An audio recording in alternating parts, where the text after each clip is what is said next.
RUU 355 pernah menggegarkan negara pada beberapa tahun yang lepas berkenaan dengan satu pindaan yang ingin dibuat oleh ahli parlimen kita,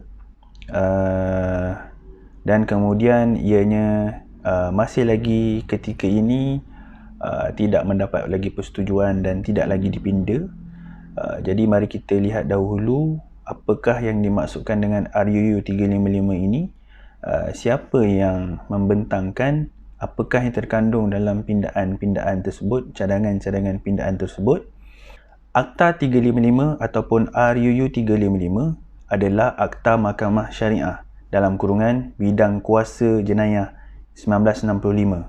Akta ini adalah bertujuan memberi kuasa kepada mahkamah, yang ini mahkamah yang ditubuhkan oleh undang-undang negeri untuk membicarakan kesalahan-kesalahan dan dari sudut menjatuhkan hukuman kepada pesalah-pesalah jenayah syariah. Akta inilah yang memberikan kuasa tersebut kepada hakim-hakim ataupun mahkamah syariahnya itu untuk menjalankan kes-kes perbicaraan jenayah syariah.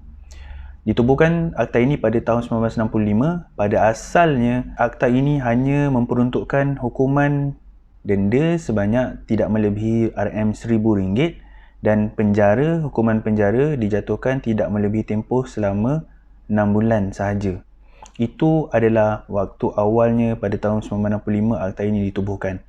Dan ianya dipinda sebanyak 2 kali sebelum ini, iaitu pada tahun 1984, yang mana pada tahun 1984 ianya dicadangkan dipinda berkaitan dengan dinaikkan hukuman, iaitu hukuman yang seperti yang kita ada sekarang, iaitu denda tidak melebihi RM5,000 dan penjara dalam tempoh tidak melebihi 3 tahun ataupun 6 sebatan ataupun mana-mana kombinasi hukuman tersebut. Ianya dibuat pada 1984 dan dipersetujui. Kemudian pada tahun 1989 RUU 355 sekali lagi dipinda bagi memberi kuasa kepada mahkamah-mahkamah syariah yang ada di Sabah dan Sarawak. Ini diberikan kuasa RUU 355 kepada mahkamah-mahkamah di sana supaya ianya tidak dapat dicabar bagi kes-kes yang dibicarakan sebelum itu. Ini adalah kali kedua RUU 355 dipinda. RUU 355 hanya ada 3 seksyen sahaja, iaitu seksyen pertama iaitu menyatakan tajuk ringkas akta ini dan menyatakan bahawa sahaja akta ini terpakai bagi negeri-negeri di seluruh Malaysia.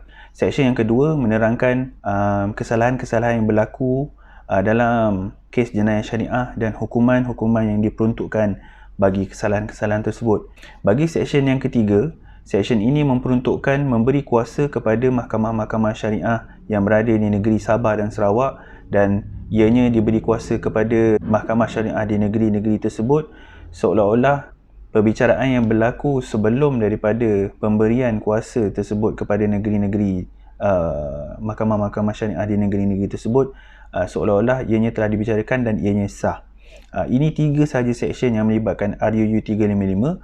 Apa yang dicadangkan untuk dipinda pada RUU 355 ini pada tahun yang lalu, beberapa tahun yang lepas, hanya pada seksyen yang kedua sahaja, iaitu memperuntukkan penambahan hukuman ataupun penetapan had hukuman yang lebih baik supaya taraf mahkamah syariah dapat dinaikkan, dan ini secara tak langsung menaikkan imej mahkamah syariah. Sekaligus cadangan pindaan ini dibuat dengan secara tidak langsung menaik taraf mahkamah syariah seperti mahkamah sivil daripada 3 peringkat kepada 5 peringkat.